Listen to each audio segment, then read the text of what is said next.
Resilience is not about bouncing back. Resilience is somewhere in between recovery and growth. And if it was just about bouncing back, we'd all just be making mistakes or facing challenges and getting up and moving on with it. And we wouldn't be learning and we wouldn't be growing and we wouldn't be reflecting. And sadly, many of us do this, especially in the workplace. And so I don't want that to be what we do. I don't want that to be the focus. I don't want that to be the thing that says how quickly we bounce back is where our worth comes from.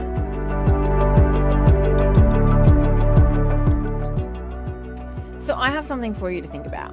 If resilience is about bouncing back, and bouncing back means returning to what depleted you in the first place, is that actually resilience? Or is it just an efficient path back to the same problem? I'm Amy, and this is my podcast, Rethinking Success. And if we haven't met before, it's nice to have you here. This episode is all about the paradox of resilience, and it is one of the main chapters in my book, The Wellness Paradox. And I want to walk you through and talk you through and take you through some thinking on what most of us carry about resilience without even realizing it. And it's the idea that recovery is the measure of strength. The idea that how quickly we recover and bounce back is whether or not we're good at doing our job, whether or not we're good at handling life, whether or not we're good at managing the pressure. And, you know, the idea that how quickly we get back up and move on and being the thing that matters is not something that I hold on to anymore. And I want to share that with you. I really want to talk about the idea of resilience and bouncing back not being the ideal, not being the thing we should aim for, because I really do think the version of resilience that we're working with is incomplete and it's costing us more than we realize. So the term bounce back, you're probably very aware of it. It's a phrase we use constantly when we think about resilience. And whenever I'm in a room running a resilience workshop or talking about well-being and this comes up, I say, how do we describe resilience? If I asked you to tell me what resilience means, what would you say? Tell me. And absolutely, in every room, no matter whether I'm in a school or with educators or in a workplace or with leaders or with a HR team, someone says bounce back. That's how we've defined it. That's what we think it means. We think, life's hard, a challenge happens, we face adversity, something goes wrong, just bounce back, get up and move on, you'll be fine. It's not that bad. Get on with the job. And that's what we've been told. That's what we've been told resilience looks like. That's what we've been told to think about in terms of if we have good resilience or not, how quickly you bounce back. We celebrate the people that can bounce back. We say, good job, you bounced back really quickly. You just got on with it. We want to be the people that bounce back quickly because we've turned it into a performance metric and it's on KPIs and we're told to be more resilient and bounce back quicker. But I've been sitting with this idea and I just don't like it. And I can't say it any other way than that. I don't think resilience is about bouncing back, and we shouldn't be setting KPIs on it, and we shouldn't be seeing it as a performance metric because it's not the actual core of what resilience is about. You see, resilience is not about bouncing back. Resilience is somewhere in between recovery and growth. And if it was just about bouncing back, we'd all just be making mistakes or facing challenges and getting up and moving on with it. And we wouldn't be learning and we wouldn't be growing and we wouldn't be reflecting. And sadly, many of us do this, especially in the workplace. And so I don't want that to be what we do. I don't want that to be the focus. I don't want that to be the thing that says how quickly we bounce back is where our worth comes from.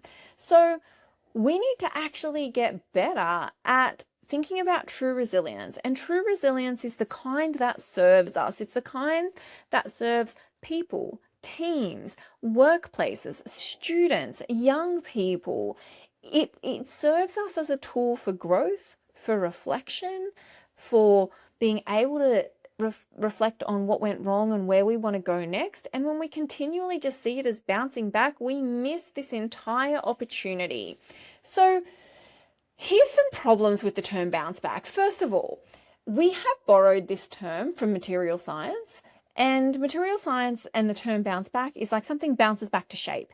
It gets back to what it used to be. And that's okay when we think about materials or things that we might want the shape to be returned to, where we need it to be durable and used again. But humans are not materials. We are not that way inclined to just be the same all of the time. And so when we do this, when we borrow this idea, when we take it and we don't actually stop and think, is this the best thing for us? We continually come back to the idea of bouncing back, and we don't get to settle and sit and reflect and be a part of the experience we're facing. And the idea of bouncing back completely denies that opportunity. It says, just get better at bouncing back from where you were, adapt to whatever's going on, and make life better, because that's what you should be doing. And we're not materials. We don't do that. We're not going to go back to exactly the same shape, whether we're aware of it or not. Now, there is some research around something called post-traumatic growth, and it unpacks resilience in a way that I think we need to be better at understanding, so that when we're talking about resilience in the workplace or resilience for young people, we truly understand what this means and what's going on. Because post-traumatic growth actually teaches us that there are phases around seeing resilience as a recovery, and this is based on psychological research. So resilience as a recovery means there is growth after a difficult situation, after a difficulty that we face, and what actually is required is recognition. Recognition of what happened, recognition of where we are and where we want to go. And to do that, we need to do and step into something that's called renegotiation of self. Renegotiation of self with identity, values, priorities, relationships, the inner workings of who we are. Now, this isn't always easy, and it's not always comfortable, it's not always fun, and it's not always something people like to do. But when we face big challenges, big obstacles, big hurdles, we are asked to do this, whether we're aware of it or not. And if we see resilience as bouncing back and moving on and just getting on with it, we deny our inner self and the human experience to actually do this.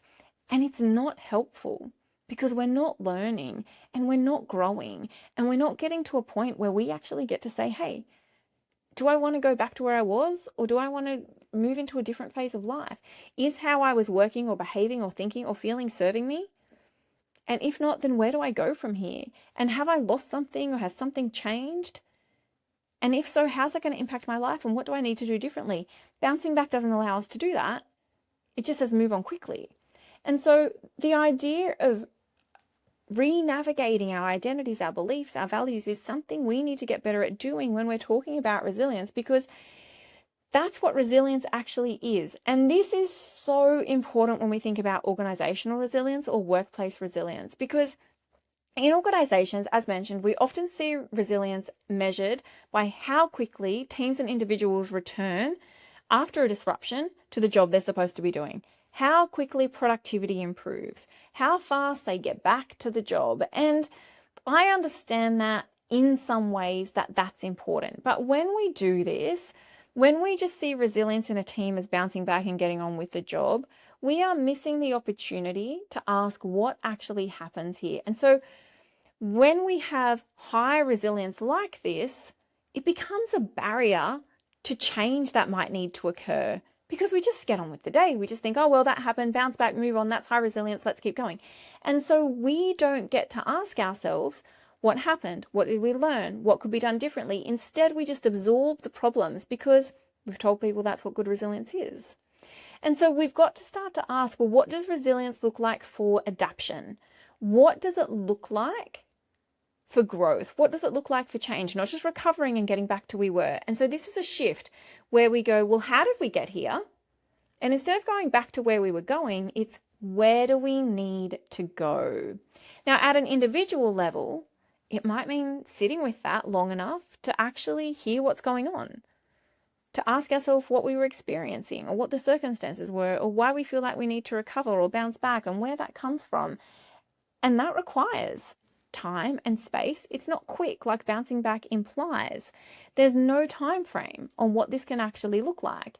And at an organizational level, we need to be building systems that learn from pressure rather than absorb it. And so if there's a breakdown, we don't just absorb and tell people to cope better. We actually stop and go, what are we learning from this? What happened? Because even though we might need to slow down to recover at times, it's not just about recovering so we can bounce back and move on from where we were and get back to the same place and going.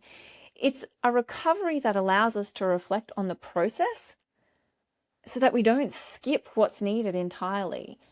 But what we're currently doing is just skipping all of the bits of information that are valid. And so the question, after any difficulty or adversity or challenge or where we might expect people to bounce back, is to ask, what do we know that we didn't know before? What has occurred as a result of this that we might need to change?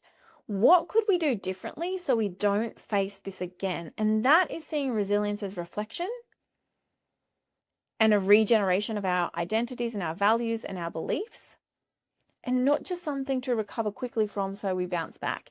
You see, the goal was never actually about bouncing back at all with resilience. The goal, if we're really honest in terms of what we want, is actually to move through difficulty or challenges or obstacles in a way that leaves us clearer and more aligned, more capable of making decisions that matter. It's a different way entirely from bouncing back to get back to normal, to get back to where we were as fast as possible. And once you realize that, you start to actually see the stresses and the challenges as learning moments, not just something to push through. And I think we're really guilty of just pushing through because we're so busy and we have things going on. But this keeps us in the place of actually having to cope and endure and do more because we're not learning from it. We're not seeing it as information. And so we have to actually learn to not just bounce back quickly and see that as the KPI, but instead the ability to reflect, to ask what happened, where we want to go, and what is this teaching us about our beliefs and values that we might need to rethink and reshape so that we don't have to continually keep facing the same pressures or challenges or asking people to cope.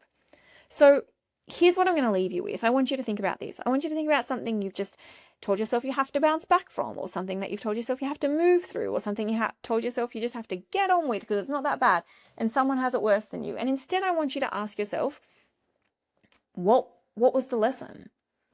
What could I do differently? What have I told myself I have to cope with when in actual fact, something different might have needed to occur? What data did I push through that I didn't pay attention to? And am I actually just telling myself I need to cope because I think resilience is about bouncing back?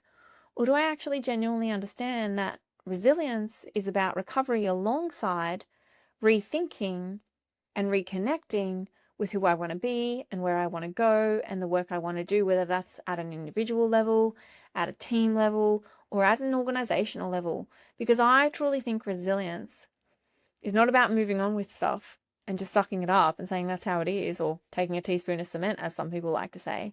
I truly think resilience is about knowing where things might have gone wrong, whether they were in our control or not, and being able to reflect and reconnect and re-enter with more powerful and supportive beliefs and values and ways of thinking and being and doing that support us long term and don't continually expect us to cope better, and just get on with it.